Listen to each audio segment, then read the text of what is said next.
नमस्कार दोस्तों, मेरा नाम है पिंटू योगी और आप सभी का एक बार फिर से बहुत बहुत स्वागत है हमारे आपके नेट जुगाड़ टेक यूट्यूब चैनल में।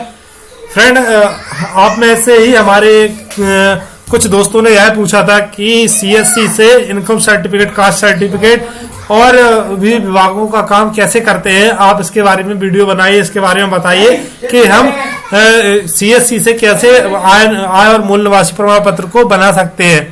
तो इसी के बारे में आज इस वीडियो में पूरी जानकारी देने वाला हूं, आपको दिखाने वाला हूं कि आपको कैसे सीएससी से आय और मूल निवासी प्रमाण पत्र बनाना है और क्या क्या करना है। चलिए शुरू करते हैं। शुरू करने से पहले फ्रेंड, हमेशा की तरह करना चाहूंगा आपसे एक गुजारिश कि जब मेरा वीडियो प्ले होता है तो आपके राइट साइड में एक लाल कलर का सब्सक्राइब का बटन दिख जाता है, तो सिंपली आपको इस पर एक बार क्लिक करके हमारे नेट जुगाड़ टेक यूट्यूब चैनल को सब्सक्राइब कर लेना है और आने वाले बेल आइकन पर भी प्रेस कर लेना है, जिससे कि आपको मेरे आने वाले वीडियोस की जानकारी सबसे पहले और सबसे जल्दी मिल जाएगी। चलिए शुरू करते हैं। तो दोस्तों, मैं पहले ही बता चुका हूं आपको कि आपको आय या मूल निवासी प्रमाण पत्र या लोक सेवा केंद्र का आप जो भी काम करना चाहते हैं तो उसके लिए आपको सबसे पहले जरूरत पड़ती है डिजिटल टोकन की। देखिए, ये जो आपके सामने इमेज दिख रही है डिजिटल टोकन की इमेज है, जो कि आपके यहाँ जो भी होगा रजिस्ट्रेशन अथॉरिटी उसके द्वारा बनाई जाती है और यह आपको 600, 800 या 1000 रुपए में भी बनाई जाती है। आप देख लीजिए, आपको जैसा सही लगता है वैसा आप बनवा सकते हैं।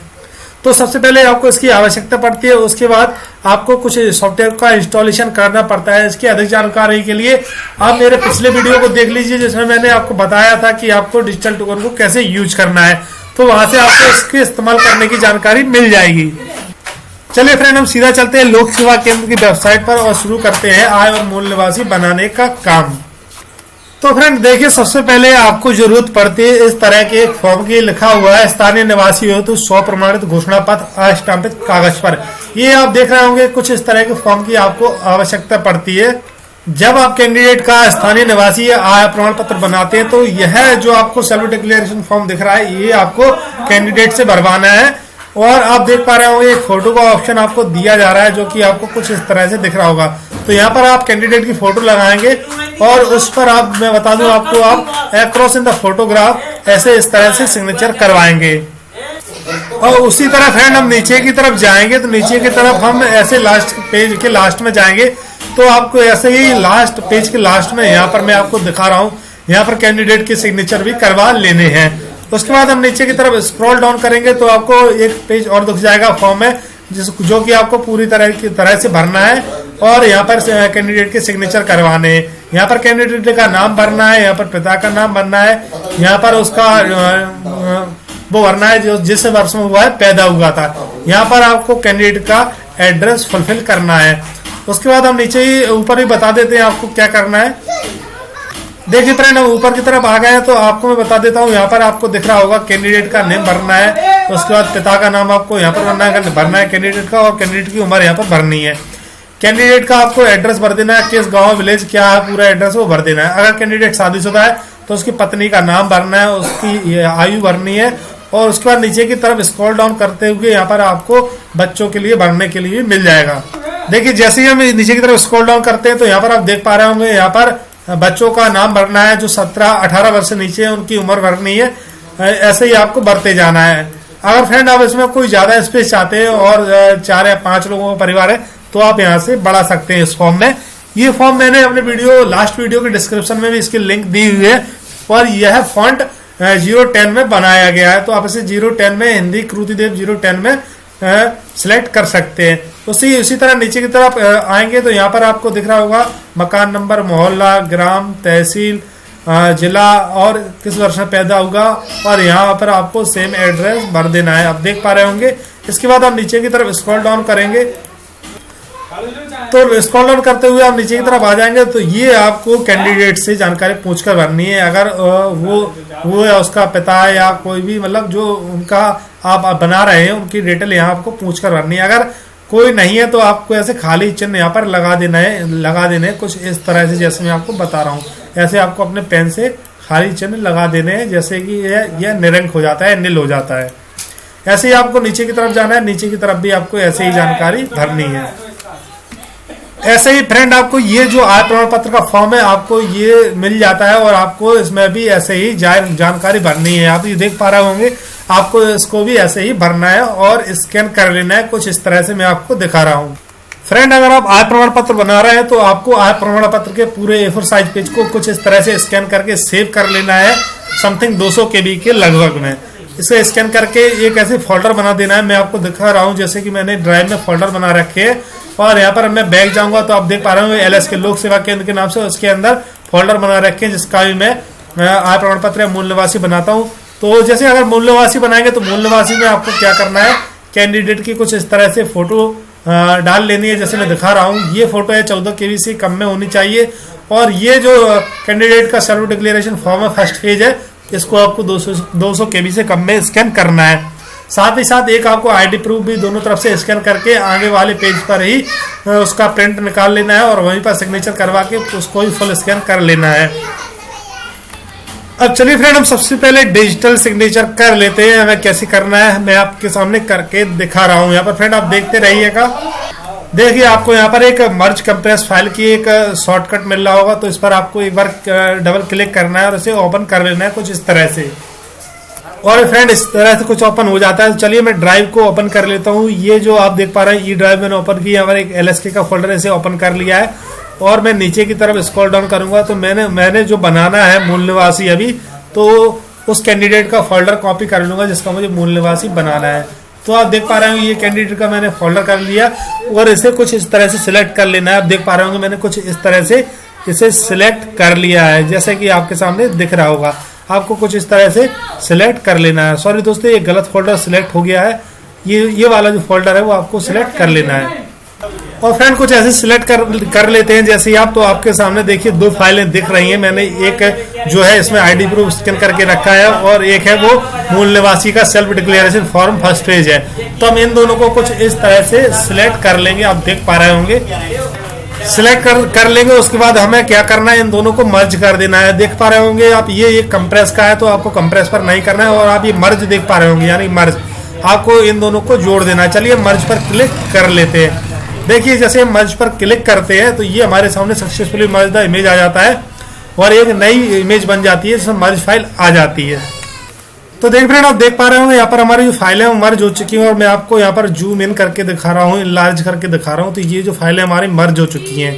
चलिए अब हम यहाँ पर आपको दिख रहा होगा साइन डिजिटली का एक ऑप्शन, तो चलिए हम इस पर एक बार क्लिक कर लेते हैं। साइन डिजिटली इस पर क्लिक करेंगे तो हमारे सामने एक पासवर्ड डालने के लिए मांगेगा। पहले रजिस्ट्रेशन अथॉरिटी का नाम दिखाएगा जिसके नाम से डिजिटल टोकन है। अब ये पासवर्ड मांग रहा है, चलिए हम पासवर्ड डाल देते हैं। जैसे हम पासवर्ड डालेंगे और लॉगिन पर क्लिक करेंगे तो हमारे सामने सक्सेसफुली साइन इन आ जाएगा और यहाँ पर एक DSD फाइल बन जाएगी। चलिए हम आपको दिखा देते हैं। DSD फाइल बन चुकी है। देखिए फ्रेंड आप देख पा रहे होंगे एक DSD फाइल हमारे सामने बन चुकी है जिसकी साइज 649 KB यहाँ पर लिख कर आ रही है। तो आपको ये मैक्सिमम 1 MB तक एक्सेप्ट करता है, तो 1 MB तक ही लेनी है। चलिए हम चलते हैं लोक सेवा केंद्र की वेबसाइट पर। देखिए फ्रेंड जैसे हम मूल निवासी आय बनाने के लिए आगे बढ़ते हैं तो हमारे सामने एक रेफरेंस नंबर कुछ इस तरह से आ जाता है। यहाँ पर आपको एक रेफरेंस नंबर दे दिया जाता है, ये लिखा हुआ है रिक्वेस्ट नंबर, जो कि मैंने आपसे हाइड करके रखा हुआ है। तो ये आपको नोट डाउन कर लेना है। आपकी जो भी आगे प्रक्रिया स्टेटस आप चेक करेंगे इसी के द्वारा होगा। और ये जो मैं अभी आपको बता रहा हूँ MP ऑनलाइन के द्वारा बता रहा हूँ। MP में जो प्रक्रिया चालू की गई वो MP ऑनलाइन और CSC की सेम है। चलिए हम इसे आगे बढ़ा लेते हैं। तो फ्रेंड आप देख पा रहे होंगे यहाँ पर हमारे सामने फॉर्म खुल चुका है मूल निवासी बनाने के लिए, यानी कि जो जहाँ के आप निवासी है वहाँ का मूल निवासी बनाने के लिए ये आपको डिटेल यहाँ पर भरनी होगी। यहाँ पर बताया जा रहा है कि नाम भरना होगा, पिता का नाम, वर्ग। चलिए हम आपको करके दिखा देते हैं क्योंकि हमारा वीडियो वैसे भी लंबा हो चुका है। तो फ्रेंड आप देख पा रहे होंगे मैंने अपनी डिटेल को यहाँ पर कुछ इस तरह से फिलअप कर दिया अपने कस्टमर की डिटेल को। तो ये जो डिटेल है व्यक्तिगत डिटेल है, पर्सनल डिटेल है, कुछ इस तरह से फिल करनी है। उसके बाद आपको यहाँ पर ये जो दिख रहा है आपको आवेदक व हितग्राही का आधार क्रमांक समान है, इस पर चेक मार्क लगा देना है। उसके बाद आपको नीचे की तरफ स्क्रॉल डाउन करना है और कुछ नहीं करना है, सबमिट कर देना है फ्रेंड। चलिए हम नीचे जाके सबमिट कर लेते हैं। तो फ्रेंड आप देख पा रहे होंगे पर्सनल डिटेल कुछ इस तरह से भरकर सामने आ जाती है और आप नीचे की तरफ कुछ इस तरह से स्क्रॉल डाउन करेंगे तो आपको यहाँ पर कुछ डिटेल भरी हुई मिल जाएगी फ्रेंड। जैसे कि आपको यहाँ पर नाम भरा मिल जाएगा, पिता का नाम भरा हुआ मिल जाएगा, आधार नंबर भरा हुआ मिल जाएगा और नीचे की तरफ आपको एड्रेस भरा हुआ मिल जाएगा। यहाँ पर आपको डेट ऑफ बर्थ भरनी है, उसके बाद आपको मकान नंबर भरना है और यहाँ पर मोहल्ला में आपको अपने ग्राम या कस्टमर के जहाँ का एड्रेस हो एड्रेस भरना है और उसके बाद नीचे की तरफ स्क्रॉल डाउन करना है। जैसे हम नीचे की तरफ स्क्रॉल डाउन करेंगे तो यहाँ पर आपको अपने अगर जो कैंडिडेट अपना मूल निवासी बनवा रहा है, शादीशुदा है, तो उसको अपनी फैमिली मेंबर यानी उसकी पत्नी का नाम यहाँ पर देना होगा। उसके बाद उसकी पत्नी की आयु यहाँ पर देनी होगी और उसके बाद आपको उसको डॉक्यूमेंट का टाइप चुनना होगा। यहाँ पर डॉक्यूमेंट का टाइप हम चुन लेंगे, आप देख रहे होंगे आवेदक मध्य प्रदेश कम से कम 15 वर्ष से निवासरत हो और यहाँ पर आवेदक का प्रकार चुन लेंगे ओबीसी में। यहाँ पर फोटो सिलेक्ट कर लेंगे, जो फोटो है वो आपको 15 KB से कम में रखनी है। चलिए ये 13 KB की फोटो हमने सिलेक्ट कर ली है और ये जो आप लास्ट में देख पा रहे हो फ्रेंड, तो आपको यहाँ पर वो फॉर्म मिल जाएगा जो मैंने बताया था स्वयं प्रमाणित। यहाँ पर आपको डिजिटल चेक मार्क लगा देना है। चलिए हम चेक मार्क लगा देते हैं। देखिए हमने कुछ इस तरह से चेक मार्क लगा दिया है और सेव एंड प्रोसीड पर क्लिक कर देते हैं। उसके बाद आपको एक रिसिप्ट शो हो जाएगी जिसमें कैंडिडेट का रजिस्ट्रेशन नंबर कुछ RS करके कुछ इस तरह से आपको दिखेगा यहाँ पर और एक रेफरेंस नंबर आ जाएगा जो L यानी लोक सेवा केंद्र होता है और रेफरेंस नंबर यहाँ पर लिखा हुआ होता है। उसके बाद यहाँ पर जो एड्रेस है कैंडिडेट का वो आ जाता है और नेम आप देख ही पा रहे होंगे, यहाँ पर नेम कैंडिडेट का दिया हुआ है और जो फीस है उसका यहाँ पर टोटल बताया जाता है कि जो फीस ली जाती है वो आपसे किस तरह से ली जाती है। चलिए हम फीस पेमेंट के लिए क्लिक कर देते हैं। तो ये जो मेरा अकाउंट है MP ऑनलाइन का अकाउंट है, तो ये फीस मेरे MP ऑनलाइन के वॉलेट से डिडक्ट होगी।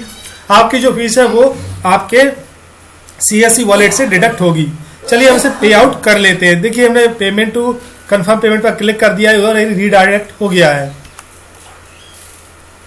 चलिए फ्रेंड हम यहाँ पर अपने पासवर्ड को एंटर कर लेते हैं और पेमेंट कर देते हैं। कुछ इस तरह से कंफर्म पेमेंट पर क्लिक कर देते हैं तो ये पेमेंट होने लगता है, लोडिंग पेज होने लगता है।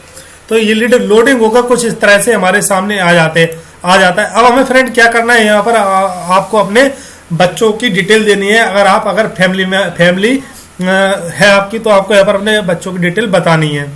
तो वो आपको कैसे ऐड करनी है, यहाँ पर आपको दिख रहा होगा ऐड न्यू बटन दिख रहा होगा। यहाँ पर ऐड न्यू बटन जो बटन दिख रहा है आपको इस पर एक बार क्लिक करना है, ऐड न्यू पर।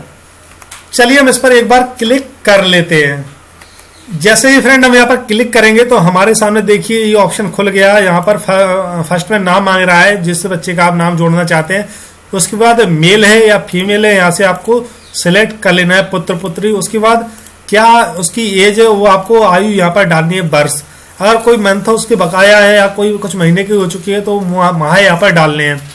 समझिए फ्रेंड, अगर आपका 1 साल का बच्चा है या 9 महीने का बच्चा है तो आपको सिंपली क्या करना है, आयु वाले वर्ष वाले कॉलम में 0 डालना है और यहाँ पर मंथ में उसके मंथ डाल देना है। ऐसे ही अगर आपका कोई बच्चा मान लीजिए 2 साल का हो चुका है पूरा तो आपको 0 to ऊपर डालना है, नीचे 0 डाल के सबमिट कर देना है। इसी तरह आप ऐड करते जाएंगे अपने बच्चों को 1 by 1 करके। तो फिलहाल हम जिस कैंडिडेट का ये मूल निवासी बना रहे हैं उसका कुछ नहीं जोड़ना है और यहाँ पर प्रोसीड टू नेक्स्ट पेज पर क्लिक कर देते हैं। तो जैसे हम प्रोसीड टू नेक्स्ट पेज तो फ्रेंड हमारे सामने एक फीस रिसिप्ट आ जाती है। यहाँ पर पूरा डिटेल बताया जाता है कि आपका रजिस्ट्रेशन नंबर ऊपर लिखा हुआ होता है, रिसिप्ट में लिखा हुआ होता है, नाम लिखा हुआ होता है, पिता का नाम, आवेदक का पता लिखा हुआ होता है और यहाँ पर अगर आपने कोई गलती कर दी है तो आप इसे एडिट कर सकते हैं। उसके बाद आपको डिजिटल सिग्नेचर, जी हाँ दोस्तों, अब आपको जरूरत पड़ने वाली है आपको अपने डिजिटल सिग्नेचर की फाइल को। देखिए फ्रेंड मैं आपको यहाँ पर बता रहा हूँ, देखिए अब आपको कहाँ पर अपलोड करना है। ये जो आपको दिख रहा है यहाँ पर स्वयं का घोषणा पत्र अपलोड, तो आपको यहाँ पर जो फाइल दिख रही है चूज फाइल, इस पर क्लिक करना है और आपने जिस डेस्टिनेशन में अपने फाइल को सेव किया हुआ है डिजिटल सिग्नेचर की वो आपको यहाँ से सिलेक्ट कर लेनी है। देखिए जैसे कि हम यहाँ पर क्लिक करते हैं और हम अपनी लोकल डिस्क डी में जाते हैं और हमने LSK में सेव किया हुआ है तो हम उसे सिलेक्ट कर लेते हैं। चलिए हम यहाँ से ये देखिए फ्रेंड ये रही डिजिटल सिग्नेचर की फाइल और इसे हम सिलेक्ट कर लेते हैं और ये कुछ ही देर बाद देखिए फ्रेंड जो पेज है वो प्रोसेसिंग में चला गया। कुछ ही देर बाद ये फाइल कुछ इस तरह से अपलोड हो जाती है और इस मूल निवासी प्रमाण पत्र के जारी होने तक की टारगेट डेट दे देती है 30/12/2017 तक ये जारी हो जाएगा। क्योंकि बीच में क्रिसमस पड़ रहे हैं तो इस वजह से 2-4 दिन की छुट्टी हो सकती है। तो आपकी जब फाइल अपलोड हो जाती है तो आपको कुछ इस तरह से दिख जाता है और सबमिट बटन पर आपको अब क्लिक कर देना है। चलिए सबमिट बटन पर क्लिक कर लेते हैं। जैसे ही फ्रेंड आप सबमिट बटन पर क्लिक करते हैं तो आपके सामने एप्लीकेशन अपडेटेड सक्सेसफुली का ऑप्शन आ जाता है और आपको ओके पर क्लिक कर देना है। जैसे ही फ्रेंड आप ओके पर क्लिक करते हैं तो आपके सामने रेफरेंस नंबर आ जाता है और अपडेटेड सक्सेसफुली आ जाता है। अब आपको इसका प्रिंट आउट कैसे देना है, चलिए ये भी हम आपको बता देते हैं। तो देखिए फ्रेंड, देख पा रहे होंगे मैं अपने होम पेज पर आ गया हूं। अब मुझे इसकी रसीद देनी है, तो आप देख पा रहे होंगे रसीद मुद्रण प्रिंट करें, ये लिखकर आ रहा है। तो हम इस पर एक बार क्लिक कर लेते हैं। यहाँ पर देखिए, हम जैसे यहाँ पर क्लिक करेंगे तो हमें जो रेफरेंस नंबर मिला था वो यहाँ पर डालना है और प्रिंट आउट ले लेना है। देखिए फ्रेंड, हमने रेफरेंस नंबर एंटर कर लिया। प्रिंट नॉलेजमेंट पर क्लिक करते हैं। देखिए फ्रेंड, जैसे हम क्लिक करेंगे तो हमारे सामने कैंडिडेट की डिटेल रजिस्ट्रेशन नंबर आ जाएगा। अब आपको यहाँ से नंबर 1 पर क्लिक करना है और 1 पेज का प्रिंट आउट ले लेना है। नंबर 2 पर क्लिक करना है और 2 पेज का प्रिंट आउट ले लेना है। और नंबर 3 पर क्लिक करना है, तीसरे पेज का प्रिंट आउट ले लेना है। तो फ्रेंड्स, आशा करता हूं कि आप सभी को आय मूल निवासी प्रमाण पत्र और कास्ट सर्टिफिकेट बनाने की भी सेम ही प्रक्रिया है। तो आपको समझ में आ गया होगा कि आपको कैसे बनाना है और कैसे काम करना है। आशा करता हूं दोस्तों आपको वीडियो भी बहुत पसंद आया होगा। फुल डिटेल में मैंने जानकारी दी है यहाँ पर। अगर आपको वीडियो पसंद आया हो तो वीडियो को लाइक जरूर करें दोस्तों, और साथ ही साथ शेयर भी करें अपने दोस्तों के साथ में, जिससे कि वह भी इस काम को करना सीख सके। और साथ ही साथ ये और आपसे गुजारिश करना चाहूंगा कि अभी तक आपने हमारे नेट जुगाड़ टेक यूट्यूब चैनल को सब्सक्राइब नहीं किया है तो सब्सक्राइब के लाल बटन पर क्लिक करके हमारे नेट जुगाड़ टेक यूट्यूब चैनल को जरूर सब्सक्राइब कर लें, क्योंकि मैं यहाँ पर आपके लिए ऐसे ही लेटेस्ट और नए नए वीडियोस की जानकारी लाता रहता हूँ। और thanks for watching this video. जय हिंद, वंदे मातरम।